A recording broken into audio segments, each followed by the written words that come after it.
2019 চনৰ 14 ফেব্ৰুৱাৰীৰ আজিৰ এই দিনটোতে কাশ্মীৰৰ পুলৱামাত সন্ত্ৰাসবাদীৰ ভয়ংকৰ আক্ৰমণত 40 জন CRPF জোৱান নিহত হৈছিল। তাৰ ভিতৰত অন্যতম আছিল 98 নম্বৰ CRPF বাহিনীৰ হেড কনিষ্টেবল তামুলপুৰ জিলাৰ কলবাৰী গাঁৱৰ মনেশ্বৰ বসুমতাৰীয়ে।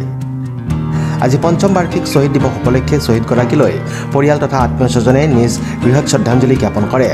আজি শ্বহীদগৰাকীৰ প্ৰতিমূৰ্তিত 136 CRPF নলবাৰীৰ জোৱানসকলে মাল্যাৰ্পণ কৰাৰ লগতে পৰিয়ালৰ লোকে বন্তি প্ৰজ্বলন আৰু পাঠৌ আৰজ পৰিৱেশন কৰি শ্বহীদ মনেশ্বৰ বসুমতাৰীৰ লগতে আন শ্বহীদসকলকো স্মৰণ কৰা হয়।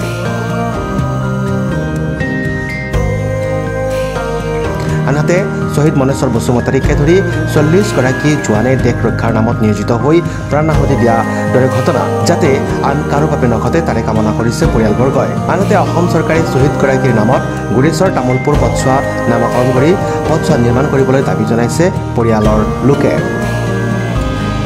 আমি সেইটো মানে তেওঁ 2019 চনতে এই ৰাস্তাখনৰ নামাকৰণ কৰিছিল যদিও আজিলৈকে মানে যেনে ধৰণৰ সেই নামটো মানে পাব্লিকে গম পাব লাগিছিল সেইটো গম পোৱা নাই বা বহুত মানে নাজানে যে এখন ৰাস্তা তেওঁৰ নামত নামাকৰণ কৰিছে বোলে আজিলৈকে মানে যেনে ধৰণৰ গম পাব লাগিছিল তেনেকুৱা গম পোৱা নাই।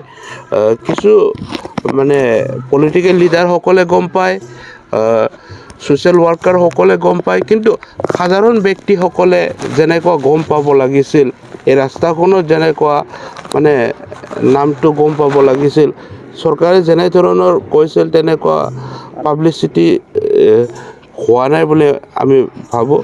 যিহেতু তেওঁ দেশ মাতৃৰ কাৰণে শ্বহীদ হৈছে, তেওঁৰ নামাকৰণে যদি সেই ৰাস্তাখন থাকে তেতিয়াহে তেওঁ কোন আছিল, এই ব্যক্তিজন কোনে আছিল তেওঁক মানে জানাৰ কাৰণে নিশ্চয়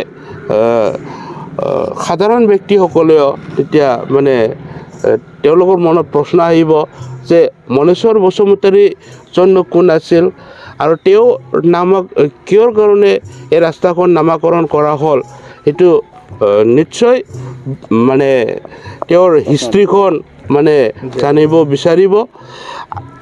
ইয়াৰ কাৰণে আমি সদায় আমাৰ যিটো মামাৰ যিটো মূৰ্তি সেই মূৰ্তিখন আমি সদায় যুৱ প্ৰজন্ময়ে যাতে তেওঁৰ মূৰ্তিখন দেখা পায় দেশ মাতৃক সেৱা কৰাৰ কাৰণে মানে আগবাঢ়ি আহিব মন যায়। ইয়াৰ কাৰণে আমি সদায় এই প্ৰতিমূৰ্তিখন মানে ভালদৰে রাখার কারণে আমি সদায় চেষ্টা করি। अभी को विदित थे कि एक दुखद घटना 14 फरवरी 2019 को विगत पूर्व 5 वर्ष पूर्व हुई थी, जिसमें हमारे CRPF के 40 जवान एक कानवाई जो हमारी जा रही थी आतंकवादियों ने घात लगाकर उसको ब्लास्ट कर दिया था, जिसमें 40 जवान हमारे शहीद हुए थे, वीरगति को प्राप्त हुए थे। बहादुर जवानों ने हमारे काफ़ी साहस के बाकी रिटेलिएट किया और साथ बाकी कार्रवाई को विफल किया। आप सबको भी देते कि इस गांव के जो मनेश्वर बसुमतारी जो हेड कांस्टेबल थे उस समय 98 बटालियन में सेवारत थे, उस घटना में वो भी शहीद हुए थे। आज हम सब CRPF महानिदेशालय के निर्देशानुसार पूर्वोत्तर सेक्टर के निर्देशानुसार हमारे कमांडेंट श्री रवि कुमार के निर्देशानुसार आज हम यहाँ पे उस परिवार के समक्ष उपस्थित हुए हैं।